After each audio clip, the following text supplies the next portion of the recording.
Bom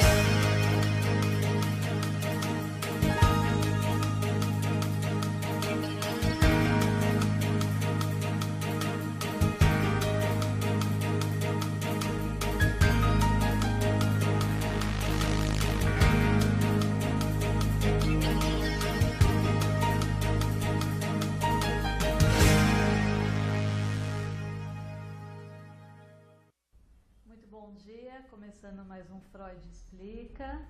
Bom dia, internautas. E hoje trazendo novamente o tema TDAH, transtorno de déficit de atenção e hiperatividade. E eu quero agradecer a BDA, né, sempre tão gentil e trazendo sempre os melhores profissionais para conversarem com a gente. Eu estou hoje com o Dr. Ronaldo Ramos, que é diretor da BDA, Associação Brasileira de Déficit de Atenção. Muito obrigada pela presença.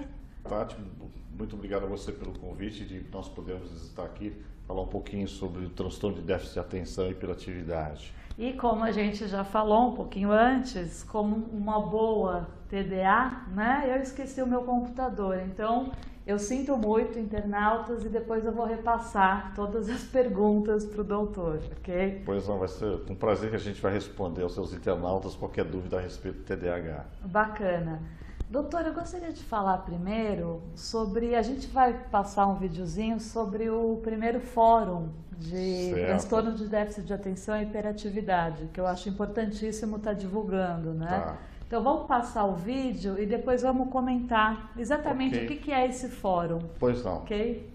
Meu nome é Ivan Monticelli, eu tenho 59 anos. Eu sou Rodrigo Melo, sou advogado. Paty Musassi, como sou conhecida. Eu sou mãe de 2 crianças. Tenho 27 anos. Sou estudante. Tentando ser jornalista. Trompetista, marceneiro, artesão. Trabalho como psicólogo clínico já por volta de 31 anos. Eu acho que eu sou uma pessoa muito boba, porque eu tenho uma tendência a sempre ver o melhor das pessoas. Eu vi um menino extremamente doce, com uma sensibilidade absurda. Engraçado, com a cabeça a mil, um menino interessantíssimo. Ele é muito agitado, ele não para quieto, ele não presta atenção. Eu não sei o que acontece com ele. Química zero, biologia zero. Me frustrava porque minha mãe não via o que eu tentava fazer. Na época eu estava com muitos problemas em casa, que os meus pais só sabiam ficar gritando comigo. Eu pensava que eu não conseguia porque eu era um burrinho. Tinha uma hora que a minha mãe falou, bom, a gente vai ter que ir para Cabo Frio, a gente vai ter que ir para Aruama, a gente vai ter que ir para outro lugar. Porque no Rio de Janeiro, aqui no estado, você não tem mais escola. Não aceita, é um problema esse menino. Chegou uma hora que eu falei, nossa, eu desisto, eu não tenho mais o que fazer. E não tem nada pior para uma mãe do que falar, porra, desisto. Quando a gente fala das doenças invisíveis, que eu falo que são as doenças da alma, as pessoas não... Se elas não passam, nunca passaram, elas não entendem.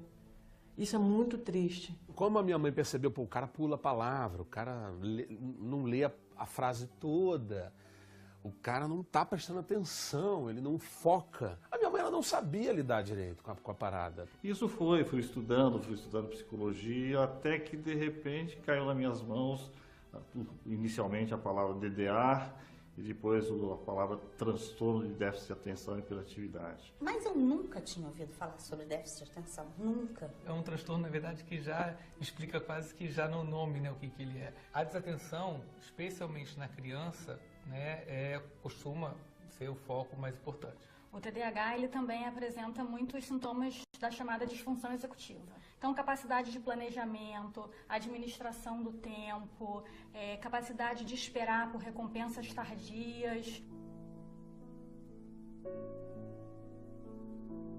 Muitos professores não têm o conhecimento do TDAH, acham que é ligado a um excesso de diagnóstico. Tem psiquiatra que chega pra mim e fala, isso é palhaçada. Ele sabe o que eu passei. A primeira vez que foi descrito, né, remonta a mais de 100 anos. Na verdade, o diagnóstico existia. A medicação que, quando houve tecnologia para ser feita, foi feita e foi utilizada para o diagnóstico, e não o inverso. Não existe a menor dúvida sobre a existência do TDAH, e a Organização Mundial de Saúde já coloca como, inclusive, um quadro que merece um olhar e uma atenção especial por poder acabar gerando consequências bastante ruins para a vida do sujeito, caso ele não seja bem conduzido e tratado. Agora, o papo com o amigo, o papo com a mãe, o papo com o pai é importante, mas a gente tem que ir no profissional. Acho que as escolas estão precisando dos profissionais. Eu acho que os pais têm que se ligar nisso e por aí vai. Vamos falar sério do assunto, caramba.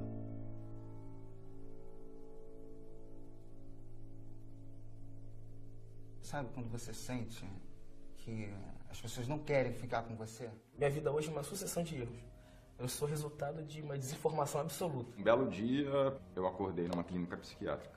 Eu estava numa depressão bem profunda.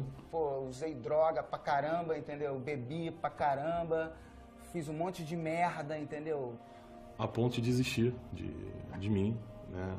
Na época eu não queria saber de pai, de mãe, de filho, de ninguém. Eu tenho um filho que tem o mesmo problema que eu. Na infância chamavam de idiota, sei lá. Eu me sinto isso, uma promessa não cumprida. Eu não aproveitei a adolescência. Para mim, não tinha luz no fim do túnel. Então, assim, em trabalho, eu sempre fui chamado a essas demissões. Eu já estava com pensamentos de morte. Eu comecei a me fechar muito pro mundo.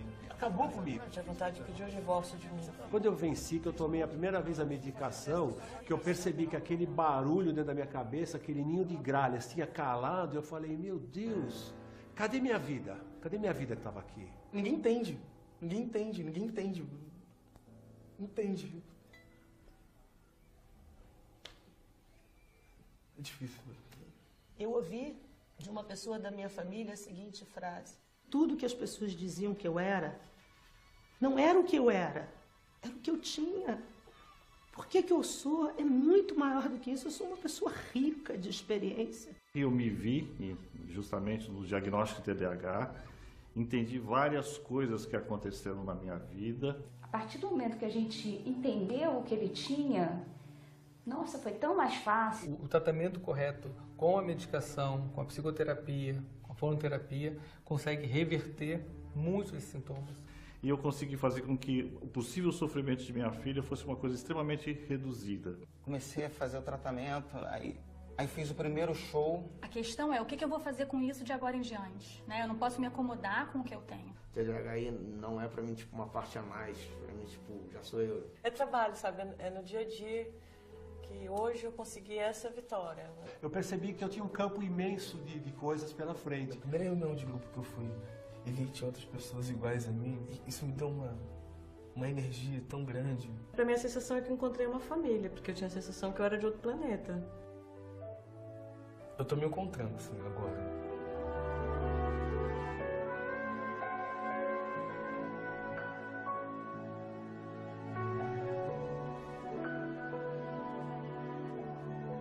Eu sei que se acontecer uma coisa qualquer, eu posso falar com ele, né? É uma família que está no mundo inteiro, entendeu? E agora com a internet, então, a gente está bombando.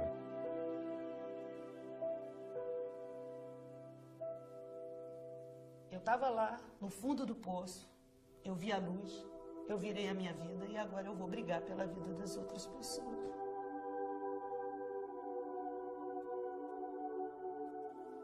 Tem muita luz no fim do túnel.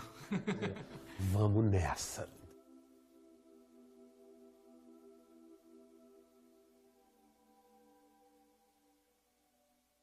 Muito bacana o vídeo.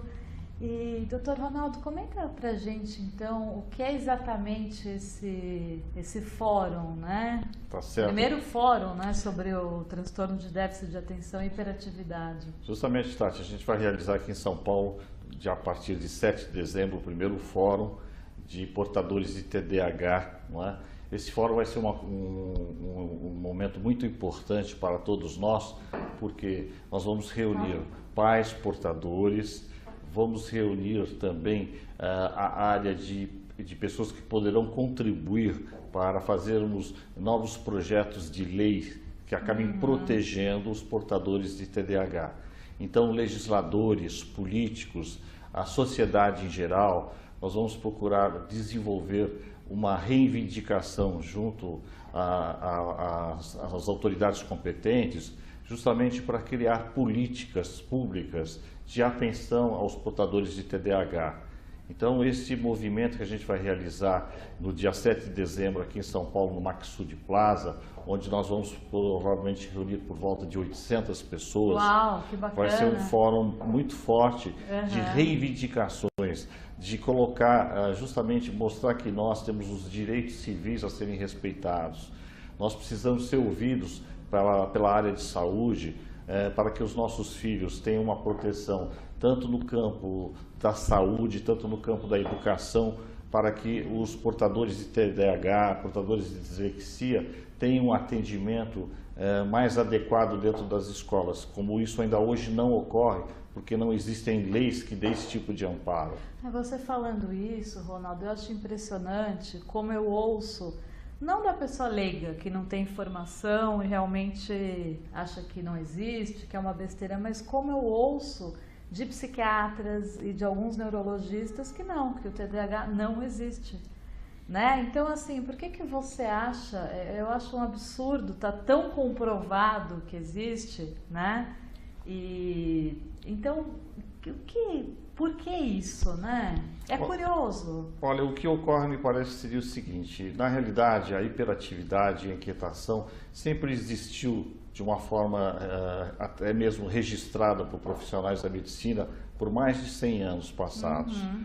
Então tinha hiperatividade, tinha a inquietação, no passado também se chamava disfunção cerebral mínima, que era um outro problema. Mas durante todos esses anos, até a questão dos últimos 13 anos, não havia um tratamento, uma adequação para que desse uma qualidade de vida para essas pessoas. Uhum. Justamente a questão de 13 anos atrás, surgiram os componentes de medicação que foram trabalhados para que fossem justamente dados para pessoas que têm inquietação, impulsividade e desatenção, os famosos TDAH. Esses medicamentos que ainda são tão criticados. Eles né? são criticados. Por muitos. Porque, como eu estava comentando com você agora, quer dizer, nós só temos 12, 13 anos de implantação e que com grande sucesso desse tipo de tratamento. Uhum. Porque as pessoas bem tratadas, junto com um tratamento médico-psiquiátrico, junto com uma psicoterapia de apoio, se for criança também, junto com um projeto de psicopedagogia, a adequação e adesão ao tratamento traz resultados benéficos de até 80% de melhora do desempenho do indivíduo. Toda uma equipe multidisciplinar ajudando esse indivíduo com TDAH. E a BDA, ela oferece todos esses... O que a gente pode encontrar na BDA? A proposta da BDA, quando foi criada, na realidade, justamente pela doutora Iane Kestemont depois a doutora Iane Kestemont, justamente foi fazer com que pais e portadores com crianças TDAH tivessem um grupo de encontro onde pudessem discutir o que acontece com essas crianças, fazer um grupo de apoio na realidade. Nós temos esses grupos de apoio aqui na cidade de São Paulo, no Rio de Janeiro, em Porto Alegre, onde nós trazemos pais, portadores, profissionais da área de psicologia e psiquiatria, que agregam informações, tiram dúvidas de pai, saber se a medicação funciona de uma forma correta, saber como é que esses pais se colocam junto às escolas, pedindo reivindicações de um atendimento um pouco diferenciado para o seu filho. Uhum. Como é difícil com que as escolas respeitem e entendam o processo do TDAH junto à criança.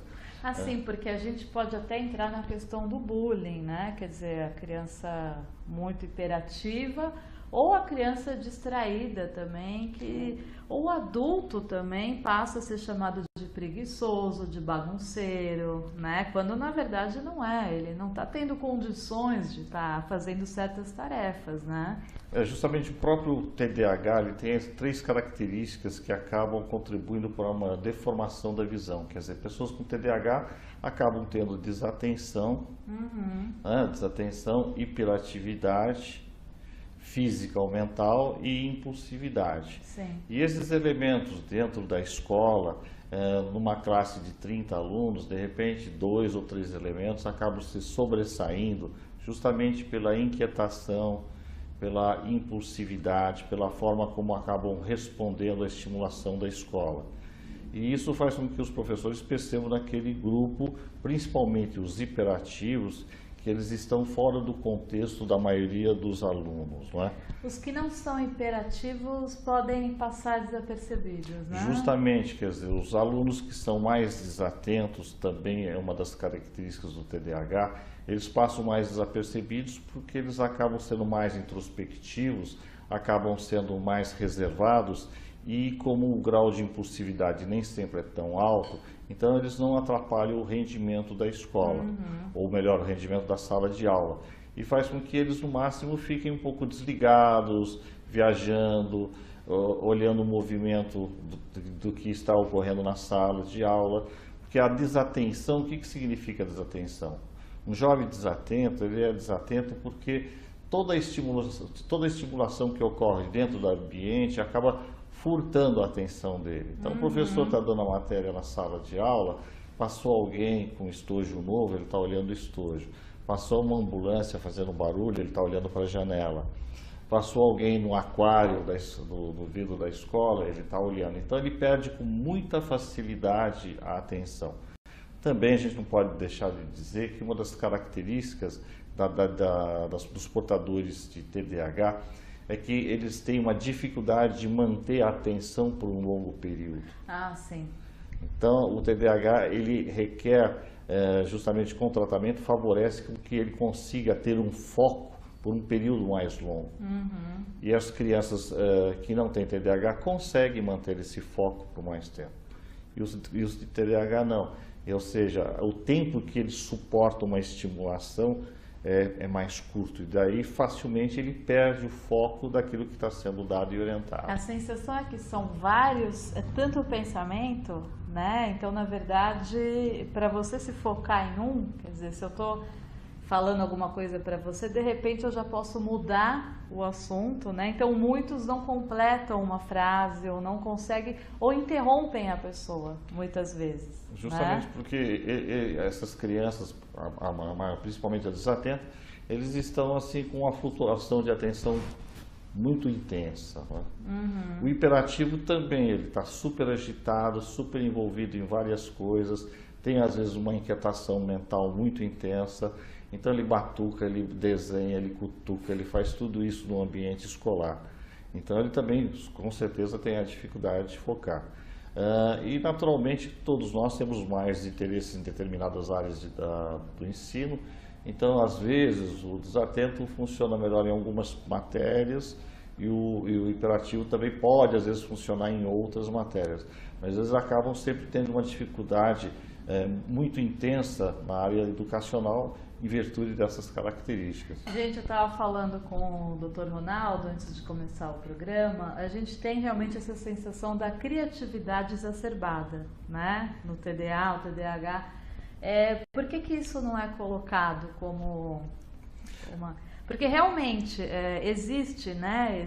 Acho que até por existir esse mundo aí de escape, essa fantasia toda, quer dizer, existe essa criatividade. Pode ser para compensar.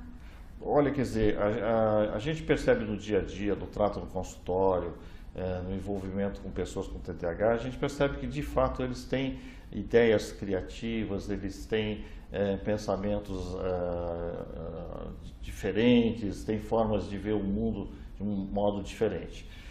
Mas em virtude também de algumas próprias dificuldades do TDAH, dificuldade de planejamento, dificuldade de organização, essa criatividade às vezes termina num projeto não finalizado. Não é? Exatamente. Quer dizer, os projetos existem, tem forma, formato, mas a dificuldade de desenvolver um planejamento, a dificuldade de fazer com que esse projeto saia do papel é muito difícil. Grande. E quando acontece, também o que pode acontecer é que a rotina causa um estresse muito grande, né? Então E esse estresse do TDAH que leva a uma depressão, esse cansaço, né? É um cansaço muito grande. Uma das características também do TDAH é justamente que ele não suporta a rotina. A rotina é insuportável, a rotina se torna cansativa. Exatamente. Irritante. Então, ele quer ir para outra coisa, quer ir para outra coisa. Já começa, a cabeça já começa... Justamente, principalmente no jovem, no curso dos seus estudos, ele tem vários interesses de profissão. Interesse A, interesse B, interesse C, depois muda. Então, às vezes tem interesse no esporte de futebol, depois vai para natação, depois vai para judô. E se empolga muito no começo, depois, né, quando está executando, já pensa no outro e... Ele se casa com todos e se separa rapidamente. Exatamente. Justamente, não tem Por motivação. falar em casamento, vamos falar da parte afetiva do TDAH, que é importante. Como é que você vê essa questão do TDAH com a pessoa? Você acha que pode ter um hiperfoco aí? Olha, justamente o TDAH, ele acaba trazendo vários prejuízos em virtude das suas características principais, da inquietação, da impulsividade e às vezes da própria desatenção. O que significa isso? Esses prejuízos ocorrem em vários campos, no campo afetivo, no campo profissional. Como assim? Quer dizer, uma pessoa impulsiva responde rapidamente a uma situação frustrante e de repente isso faz com que as coisas não caminhem bem. Então os prejuízos sociais que o TDAH acaba tendo, eles são muito severos em virtude da própria inquietação. Então o TDAH tem maior facilidade de sofrer acidentes automobilísticos por causa da desatenção ou por causa da impulsividade de correr. Eles são mais envolvidos, tem maior chance de acabarem tendo envolvimento com drogas, porque álcool faz com que atenue um pouco a sua inquietação, o uso contínuo de maconha também é outro facilitador. Ainda bem que no meu caso, doutor, é só o cigarro e não é só, né? Porque é prejudicial, mas... O cigarro também, cigarro que me tabagismo pegou, né? também. Algumas pessoas acabam fazendo uso de cocaína. Então, os prejuízos sociais que os portadores de TDAH têm são variados. Na parte afetiva, como você estava dizendo... Desculpa, a compulsão sexual pode entrar também? Na realidade, o TDAH pode ter uma flutuação da sua libido. Como assim uma flutuação da sua libido? A flutuação seria assim, quer dizer, períodos onde a libido está mais forte, em períodos em que não tem tanto interesse sexual. Mas não seria assim como uma compulsão sexual caracterizada, como em outros casos patológicos, em outras patologias. A gente vai entrar no intervalo e o Dr. Ronaldo vai falar pra gente sobre obesidade e TDAH, que para mim é uma coisa super nova, eu achei fantástico. Então a gente já volta.